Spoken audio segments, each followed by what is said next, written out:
વાહ વાહ, ન્યુટ્રી growth organic મેન્યોર અને પાવર ગ્રોથ દાણાદાર ખાતર. વાહ, બાકી શું ખાતર છે હો, કેવું દાણાદાર ખાતર.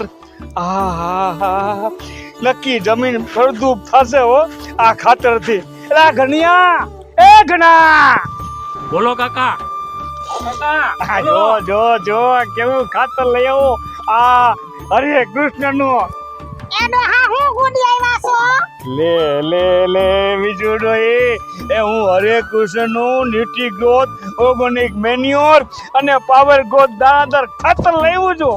એ યુરિયા જેવું હોય છે, ડીઓપી જેવું હોય છે. તો પછી ઉહુ કરો મોઢામાંથી ફાટો. આ ખાતર કેવું છે? અરે આ તો ગાયનું ગોબર, ગૌમૂત્ર, મરઘાની ચરક, લીંબોડીની ખોળ, દિવેલીનું ખોળ, આ બધું ભેગું કરી મિશ્રણ કરી અને આ દાણાદાર ખાતર અને પાવડર બનાવે છે. ડોહા આનો ફાયદો શું? લે ફાયદો તો હોય જ ને.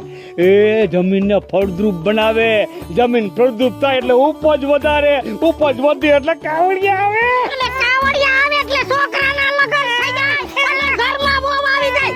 તો હું લઈ આવું. એ હા, જલ્દી બાજુની એગ્રોની ઓફિસે જઈને લઈ આવો. શું કહેવાનું? હરે કૃષ્ણ વાળાનું ખાતર આપો. હા, એ બધું તમને સમજાવશે, એ પ્રમાણે વાવજો. હું